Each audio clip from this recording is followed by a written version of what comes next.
성전에서 예배드리는 모든 성도들에게 하나님의 은혜와 평강이 늘 가득하시기를 바랍니다. 우리나라의 대표적인 지성인 이어령 교수가 예수님을 믿게 되었습니다.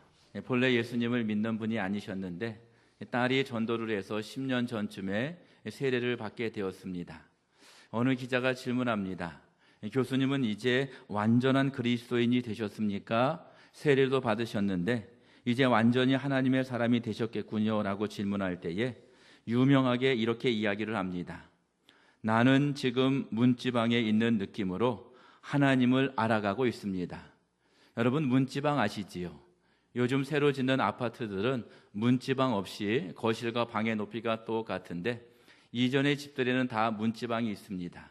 문지방이 약간 높은 곳으로 되어 있어서 그것을 넘어가야 방으로 들어갈 수 있는데, 이어령 교수의 말의 내용이 무엇이냐면, 내가 하나님을 믿는데 문지방 앞에 있는 마음으로 믿고 있다는 것이지요. 하나님과 천국의 진리를 다 아는 것이 아니라 알아가고자 늘 수고하는 마음이 그의 마음속에 있다는 뜻입니다. 하나님의 뜻을 알기 위해서 문지방에 서 있는 마음으로 믿음 생활을 하고 있다는 고백입니다. 다 알고 있는 것이 아니라, 다 되었다는 것이 아니라 더욱 잘 알기 위해 문지방에 서 있다는 고백이 이어령 교수의 고백이라는 것이지요. 이 성도들이 어떤 모습으로 살아가야 하느냐라고 질문할 때에 이어령 교수의 마음이 우리 마음속에 있어야 합니다. 문지방 앞에 서 있는 마음입니다. 내가 잡은 것이 아니고 내가 넘은 것도 아니고 앞에 것을 잡으려고 달려가는 마음의 자세가 필요하다는 것이지요. 여러분, 천국의 진리가 있고 하나님의 말씀이 있는데 그것을 내가 다 아는 것도 아니고 이룬 것도 아니고 그 뜻을 위해서, 부르심의 상을 얻기 위해서 천국 가는 그날까지 살아가는 것이 성도들의 모습이라는 뜻입니다. 오늘 본문의 말씀, 사도 바울의 유명한 고백인데, 내가 이미 얻었다함도 아니고 온전히 이루었다함도 아니고 내가 모든 것을 이룬 것이 아니고 해야 할 일들이 많이 있다라는 고백입니다. 여러분, 고린도전서 10장 12절 말씀인데요, 선줄로 생각하는 자는 넘어질까 조심하라 라는 말씀입니다. 이 교만한 마음으로 이 정도면 되었다라는 마음으로 살아서는 안 된다는 것이지요. 내가 이렇게 많은 일을 했는데 이 정도면 충분한 것 아닙니까? 라는 마음을 가지고 살아갈 때에 그 마음이 교만이고, 교만은 패망의 선봉이 되고 선줄로 생각하는 자들이 넘어질 수밖에 없다는 것이지요. 이 부자가 농사를 지었습니다. 큰 풍년입니다. 창고를 짓고 곡식이 가득 쌓여 있으면 때에 스스로 말하지요. 이 정도면 충분하다. 이 정도면 몇 년을 살기에 충분하다라고 안심할 때에, 그때에 하나님께서 그의 영혼을 데려가시면 그 많은 재물이 무슨 소용이냐 예수님께서 말씀하셨습니다. 여러분, 바리새인들이 책망받은 이유가 무엇입니까? 내가 이미 잡았다는 고백이 그들에게 있었습니다. 하나님, 이 정도 하면 된 것 아닙니까? 라고 하는 그 마음이 있을 때에 예수님의 책망을 받게 되었다는 것이지요. 이 사도 바울의 모습은 오늘 본문의 고백이 그의 평생의 삶 가운데 늘 나타납니다. 여러분, 빌립보서를 옥중서신이다 이렇게 이야기하는데 감옥에서 기록했다는 것이지요. 이 로마의 감옥인데 1차, 2차, 3차 전도 여행을 다 마친 후에 모든 것들을 이야기하고 복음을 많이 전한 이후에 로마의 감옥에 가게 되었는데, 그 감옥에서 고백한 말씀이 오늘 본문의 내용입니다. 이 사도 바울은 여러 교회를 개척했고 모든 것을 배설물로 여기며 그리스도의 사랑을 전했습니다. 이 바울은 고난도 많이 당했지요. 매도 맞고 모욕도 당하고 강도도 만나고 파선도 당했고, 지금이나 그때나 바울처럼 더 많이 하나님의 일을 한 사람은 거의 없을 것입니다. 그런데 오늘 본문에서 바울이 고백합니다. 내가 잡은 것이 아닙니다. 내가 다 한 것이 아닙니다. 내가 하나님의 뜻에 합당한 모습으로 모든 것을 이룬 사람이 아닙니다 라고 고백하면서 표대를 향하여 나아간다 고백하고 부름의 상을 얻기 위해 나아간다고 고백하는 것이 오늘 본문의 내용입니다. 여러분, 사도 바울이 로마의 감옥에 있을 때의 소원이 있었습니다. 그 소원이 무엇인지 아십니까? 바울의 마음속에 있었던 소원은 무엇이냐면 내가 복음을 들고 서바나로 가야 할 텐데, 이런 고백입니다. 이 서바나는 오늘날의 말로 하면 스페인인데, 그 당시에 세계관으로는 가장 끝에 있는 나라, 저 스페인에까지 가서 내가 복음을 전하겠다라는 마음이 로마의 감옥에 있었던 바울의 마음이라는 것이지요. 내가 이미 얻은 것이 아니라 부름의 상을 얻기 위해서 내가 표대를 향하여 나아간다는 사도 바울의 위대한 고백입니다. 이 성도들의 마음이 바로 여기에 있습니다. 우리가 이 시대를 살아갈 때에 어떤 모습으로 살아가야 되느냐? 내가 이룬 것이 아닙니다. 내가 잡은 것이 아닙니다. 내가 충분히 얻은 것이 아니라 부름의 상을 얻기 위해 하나님 앞에 나아가는 모습이 우리들에게 있어야 된다는 뜻입니다. 여러분, 부름의 상이 무엇이겠습니까? 이 부름의 상을 간단하게 이야기하면 영생의 은총이고 하나님께서 축복해 주시는 하늘나라의 은혜입니다.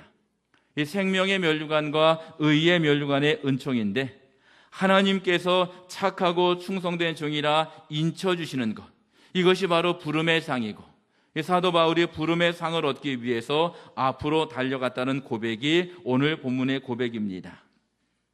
이 성도들 중에 종종 이렇게 생각하는 분들이 계실 것 같습니다. 목사님, 바울처럼 위대한 사람이 그렇게 많은 일을 하고 부름의 상을 얻기 위해 가는데 우리가 아무리 해도 바울만큼 못하는 것 아닙니까? 우리가 아무리 해도 바울의 그 모습을 따라갈 수 없어서 부름의 상을 얻지 못하는 것이 아닙니까? 라고 질문할 수 있습니다. 그런데 우리 그리스도인들이 생각해야 할 것은 하나님께서 성도들을 각자에게 주신 달란트가 있습니다. 어떤 사람에게는 5달란트, 어떤 사람에게는 2달란트, 어떤 사람에게는 1달란트를 주셨다는 것이지요. 바울에게 주신 달란트가 있고 우리에게 주신 달란트가 있어서 중요한 것은 내가 감당해야 할 그 사명을 부름의 상을 얻기 위해 잘 달려갈 때에 하나님께서 주시는 칭찬의 축복이 우리들에게 있게 된다는 뜻입니다. 바울이 해야 할 역할이 있고 우리가 해야 할 일이 있는데 우리의 상황에서 최선을 다하며 부르심의 상을 얻기 위해 나아가야 된다는 것입니다. 이 사람은 누구나 상을 받으면 좋아하는데 우리 그리스도인들이 받아야 할 상이 무엇이냐? 영원한 하나님 나라의 상이고 하나님께서 인쳐주시는 축복을 우리가 누리며 살아가야 될 줄로 믿습니다. 몇 년 전 국민일보에 났던 기사입니다. 512명을 대상으로 설문조사를 했는데 당신이 세상을 떠날 때에 가족에게 가장 하고 싶은 말이 무엇입니까? 라고 하는 질문입니다. 여러분들은 어떤 말들을 가족에게 해주고 싶습니까? 만약에 내일 천국 간다면 오늘 사랑하는 자녀들에게 무슨 말을 해주고 싶겠습니까? 2등이 무엇이냐면 24%로 사랑해 라는 말이고요. 3등은 12%로 고마워 라는 말이고 이 4등이 11%인데 하나님을 믿으라 라는 그러한 말입니다. 그러면 1등이 무엇이냐? 전체 응답자 가운데 43%가 응답했는데 이렇게 자녀들에게 해주고 싶었다 이야기합니다. 우리 천국에서 다시 만나자. 천국에서 다시 만나서 영생의 기쁨을 누리자. 이것이 1등이었다는 것이지요. 가족들에게, 사랑하는 사람들에게 사랑한다는 말이나 고맙다는 말은 소중하고 아름다운 말입니다. 자녀들에게 유산을 물려주는 것, 물질을 물려주는 것도 중요합니다. 그런데 가장 중요한 것이 무엇이냐? 하나님 나라에서 영생을 얻는 것이고 영원한 생명의 축복을 누리는 것인데 이것을 위해서 사랑하는 자녀들에게 마지막으로 해주고 싶은 말이 이것이라는 것이지요. 우리 천국에서 다시 만나자. 천국 가는 그날까지 부르심의 상을 얻기 위해 앞으로 달려가자. 이것이 바로 우리 그리스도인들의 모습이라는 뜻입니다. 바울의 평생의 목표는 십자가의 사랑을 전하는 것입니다. 우리가 읽지는 않았지만 빌립보서 3장 8절 말씀에 보면 그리스도를 아는 지식이 내게는 가장 고상하다. 예수님을 아는 지식이 내가 가장 고상한 것으로 여기는데 예수 그리스도의 심장을 가지고 그리스도를 알아가고 그리스도를 전하는 것이 사도 바울의 가장 중요한 삶의 목표였다는 것이지요. 바울이 많은 그리스도인들에게 권면합니다. 때를 얻든지 못 얻든지 말씀을 전파하라. 십자가의 사랑을 전파하라. 무슨 일을 하든지 십자가의 사랑을 전하는 것이 인생의 가장 중요한 것이라고 바울이 권면했고, 바울의 평생의 삶 가운데에도 바로 이러한 모습이 있었다는 뜻입니다. 이 세들백 교회의 목사님이신 릭 워렌이라는 분이, 이 목사님이 유명한 이야기를 합니다. 이 성도들에게 어떻게 살아야 하는지에 대해서 이야기할 때에 목적이 이끄는 삶을 살아야 한다, 이렇게 이야기하는데, 우리 그리스도인들에게 가장 중요한 목적이 무엇이냐? 오늘 본문의 표현대로 하면 부르심의 상을 얻기 위해 달려가는 것이고, 부르심의 상을 얻기 위해 십자가의 사랑을 계속해서 전하며 살아가는 것이 바로 우리 그리스도인들의 모습이라는 뜻입니다. 여러분, 사도 바울의 평생의 삶을 생각해 보십시오. 그의 마음속에는 십자가의 사랑을 전하는 것이 가득 차 있었습니다. 한 번은 이런 일이 있었습니다. 루스드라라는 곳에서 복음을 전하고 있는데 옆 동네에 있던 유대인들이 몰려옵니다. 안디옥과 이고니온에서 있던 사람들, 유대인들이 몰려와서 다윗을 핍박하는데 바울에게 돌을 던집니다. 바울에게 돈을 많이 던져서 어느 정도 되었느냐 그러면 죽은 것 같이 되었습니다. 그 사람들이 생각하기에 이제는 바울이 죽었구나라고 생각하면서 시골에 갖다 버렸습니다. 갖다 버린 이후에 제자들이 바울 곁으로 왔는데 바울이 다시 일어납니다. 바울이 다시 일어나서 이튿날 바나바와 함께 더베로 가서 복음을 전했다라는 말씀이 사도행전 14장 20절에 기록이 되어 있습니다. 또 21절 말씀에 보면 이 더베로는 곳에 가서 어떤 일을 했느냐? 많은 사람들을 제자로 삼고 루스드라와 안디옥과 이고니온으로 돌아왔다, 이런 말씀이 기록이 되어 있다는 것이지요. 여러분, 매를 맞았습니다. 이 사람들이 죽었다라고 생각했습니다. 바울이 매를 맞았을 때에 얼마나 고통스러웠겠습니까? 아마 이렇게 생각할 수도 있었겠지요. 예수님, 내가 나를 위한 것도 아니고 십자가의 사랑을 전합니다. 사기를 친 것도 아니고 비난하는 것도 아니고 험담하는 것도 아닙니다. 십자가의 사랑을 전하는데 왜 나를 이렇게 괴롭게 하나요? 어떻게 된 것입니까? 이럴 수가 있나요? 라고 항의할 수도 있었을 것인데 바울은 그렇게 하지 않았다는 것이지요. 아무렇지도 않게 다시 일어나 성으로 들어가고 다음 날 바나바와 다른 성으로 가서 복음을 전하고 십자가의 사랑을 전해서 많은 사람들을 제자로 삼았다. 이것이 바로 사도 바울의 모습이라는 것이지요. 여러분, 바울의 평생의 목표는 무엇이었냐면 내가 살든지 죽든지 그리스도가 존귀하게 되는 것이 그의 삶의 목적이었습니다. 내가 높아지는 것이 중요한 것이 아닙니다. 내가 힘들어지는 것도 중요한 것이 아닙니다. 그리스도가 높아지고 십자가의 사랑이 전해지는 것이 그의 인생의 가장 중요한 목표로 삼고 그 목표를 향해 달려갔던 사람이 사도 바울이라는 것입니다. 사랑하는 성도 여러분, 여러분들의 삶의 목표가 무엇입니까? 우리 그리스도인들의 삶의 목표는 십자가의 사랑을 들고 부름의 상을 얻기 위해 앞으로 나아가는 모습이 있어야 될 줄로 믿습니다. 오늘 오후 4시에 우리 교회 임직식이 있습니다. 임직자들의 마음의 중심에 오늘 말씀이 있어야 합니다. 임직을 받는다는 것은 그래도 하나님의 일을 하신 분들의 모습입니다. 예수님을 사랑하는 분들이기에 임직을 받고 또 예수님을 사랑하는 분들이기에 성도들에게 절반 이상의 투표를 받아서 임직을 하는데 여러분, 이때의 마음이 중요하지요. 내가 이 정도 되는 사람입니다. 이 정도면 괜찮은 것 아닌가요? 라고 생각하는 것이 아니라는 것이지요. 인간적인 생각으로는 잘했고 멋진 모습이라고 말할 수 있겠지만 오늘 말씀을 생각하면서 한 걸음 더 나아가야 된다는 뜻입니다. 바울을 생각해 보십시오.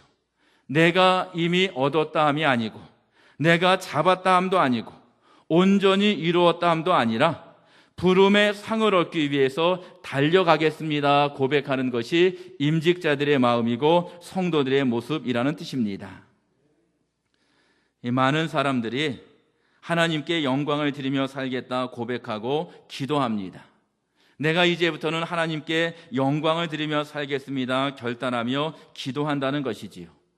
여러분, 영광이라는 말의 히브리어는 카보드라는 말인데 이 말의 의미는 무게를 느낀다 이런 뜻입니다. 누군가 이야기하면 중한 말이 있고 가벼운 말이 있습니다. 예를 들면 이렇지요. 우리 찬양대원 중에 한 명이 서울에 갔는데 이 김포공항에 걸어가고 있는데 모르는 사람이 말을 시키지요. 도를 아십니까? 내가 당신에게 도를 전하겠습니다. 그러면 어떻게 생각하느냐?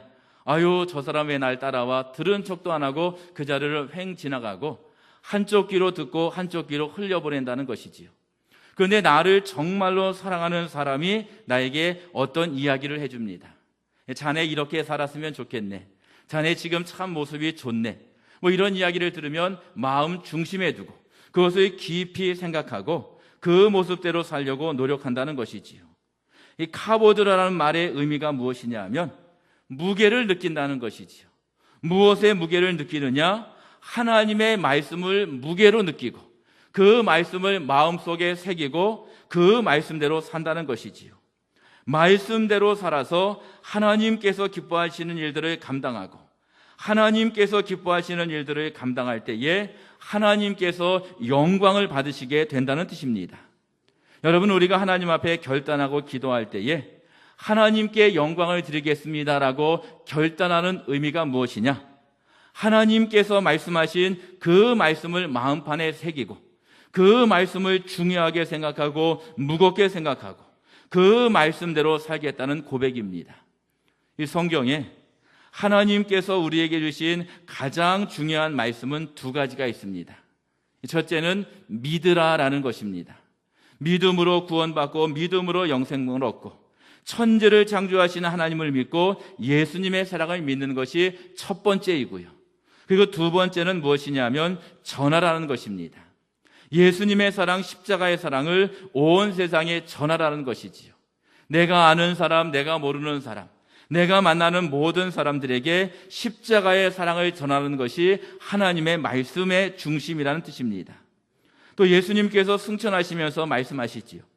너희는 온 세상 만민에게 복음을 전파하라 말씀하시고요.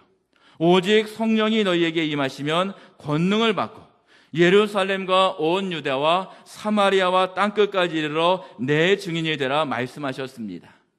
이 바울은 하나님께 영광과 찬송을 드리는 사람이었는데 하나님의 말씀, 예수님의 말씀을 마음판에 새기고 그 말씀, 십자가의 사랑을 온 세상에 전하기 위해서 평생을 살았던 사람이라는 것이지요. 여러분, 우리 교회가 어떤 교회가 되어야 되겠습니까? 오늘도 예배드리는 성도들이 어떤 마음으로 하나님 앞에 나아가야 되겠습니까? 오늘 말씀을 생각해야 된다는 것이지요. 이 정도면 충분한 것 아닙니까? 내가 잡았습니다. 내가 이미 얻었습니다. 이런 고백이 아니라 부르심의 상을 얻기 위해 앞으로 달려가는 모습이 우리들에게 필요하다는 뜻입니다. 이 오페라나 음악회에서 보면 연주자들이 싫어하는 박수가 있습니다.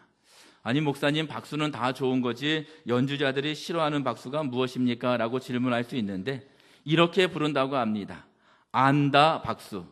내가 알고 있어서 박수를 친다는 것인데요.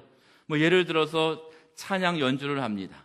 그러면 찬양이라는 것이 이제 마지막에 여운이 올 수도 있고 마지막에 감동이 올 수도 있는데 이 정도면 끝나겠구나. 5초 전, 10초 전, 15초 전에 미리 박수를 크게 친다는 것이지요.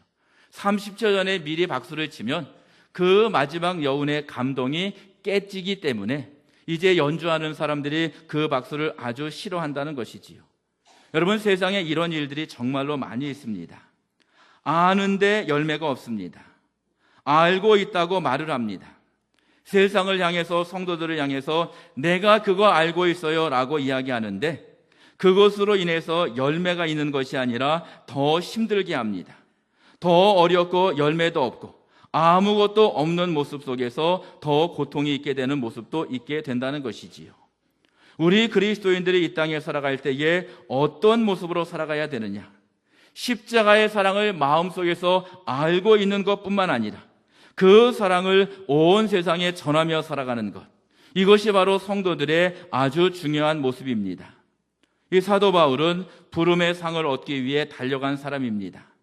믿음의 선한 싸움에서 승리했기에 의의 면류관에 은총을 누린 사람이 사도 바울의 모습이라는 것이지요.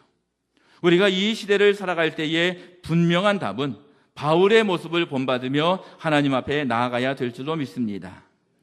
2002년도에 우리나라가 월드컵에서 8강에 올랐습니다. 많은 사람들이 뭐라고 이야기하냐면 기적이다. 앞으로 이런 일이 또 있을까?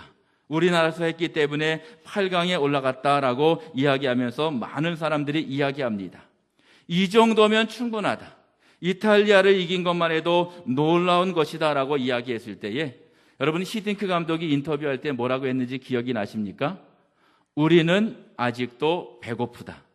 우리가 8강에 올라간 것이 너무 귀중하고 소중한데 여기서 끝난 것이 아니라 더 높은 목표를 향해서 나아가야 한다.